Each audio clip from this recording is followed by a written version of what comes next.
WhatsApp guys, तो कैसे हो आप सब। सबसे पहले मैं आप सभी का हमारे नए यूट्यूब चैनल कंप्यूटर साइंस में स्वागत करता हूं।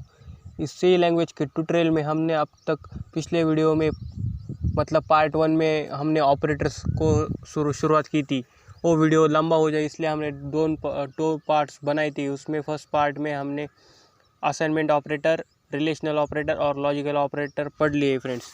तो आज इस सेकंड पार्ट के वीडियो में हम आगे के ऑपरेटर्स पढ़ेंगे फ्रेंड्स। तो आज का हमारा पहला ऑपरेटर होने वाला है फ्रेंड्स असाइनमेंट ऑपरेटर।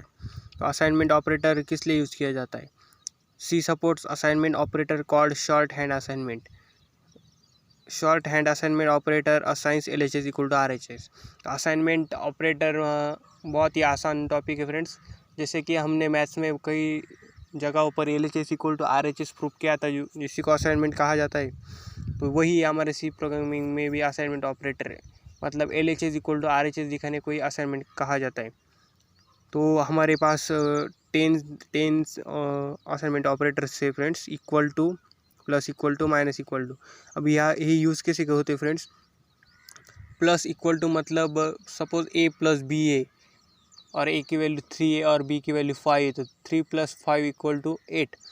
तो 3 पहले लिखेंगे, उसके बाद प्लस साइन आएगा, उसके बाद 5 आएगा और इक्वल टू 8 आएगा। तो इस तरह असाइनमेंट ऑपरेटर यूज़ किए जाते हैं। तो प्लस इक्वल टू देख के डरने जाने का फ्रेंड्स। तो ऐसा इसका इस्तेमाल इसी तरह किया जाता है। Minus equal to, asterisk equal to for multiplication के लिए, डिवीजन के लिए, मॉड के लिए, एम्परसेंड के लिए, less than equal to, greater than equal to, इस तरह के हमारे ये असाइनमेंट ऑपरेटर्स है फ्रेंड। आसान भाषा में कहा जाए तो assignment operator LHS equal to RHS दिखाने के ही काम आते हैं। तो ये थे हमारे असाइनमेंट ऑपरेटर्स। उसके बाद देखेंगे फ्रेंड्स इंक्रीमेंट और डिक्रीमेंट ऑपरेटर। तो इंक्रीमेंट और डिक्रीमेंट ऑपरेटर कहाँ यूज़ होते हैं। C provides two useful unary and binary increment और डिक्रीमेंट ऑपरेटर।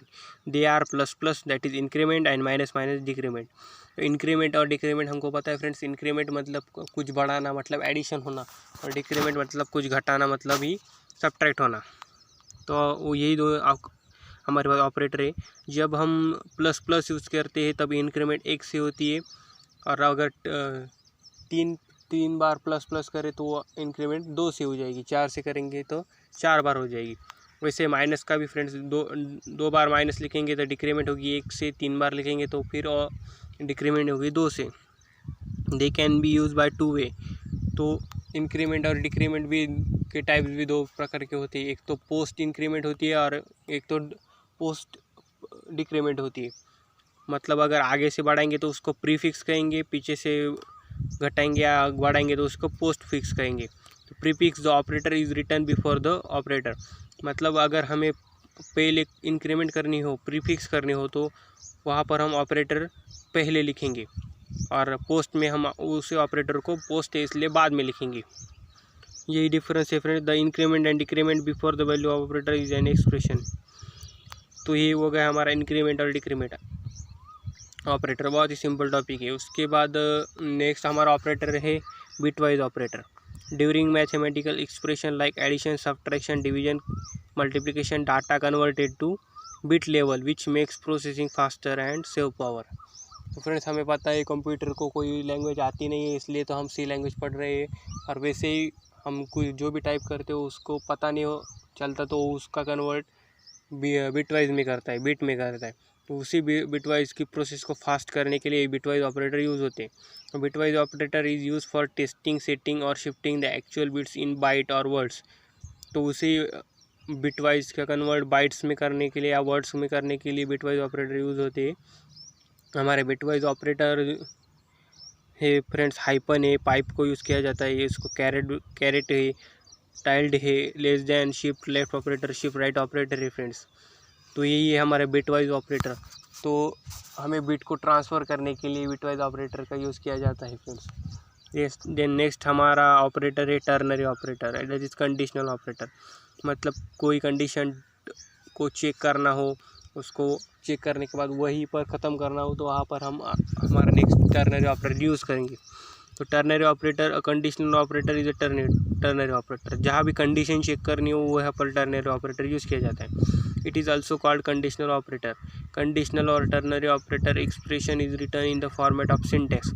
तो हमारा हमने अब तक जब जितने भी ऑपरेटर्स देखे उसका कोई सिंटैक्स नहीं था, मगर टर्नरी ऑपरेटर का सिंटैक्स होता है फ्रेंड्स। तो वो सिंटैक्स से कंडीशन लिखेंगे, उसके बाद क्वेश्चन मार देंगे और उसके बाद स्टेटमेंट फर्स्ट या एक्सप्रेशन फर्स्ट जो भी होगा वो, उसके बाद statement 2।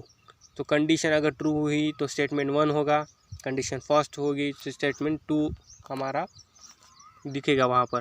Then evaluating condition expression it is true, then execute statement what that statement if false then 2 is execute and that time second is skip। मतलब अगर ट्रू होगा मतलब स्टेटमेंट 1 हमारा वहाँ पर दिखेगा और स्टेटमेंट सेकंड जो वो वहाँ पर दिखेगा नहीं, वो स्किप हो जाएगा।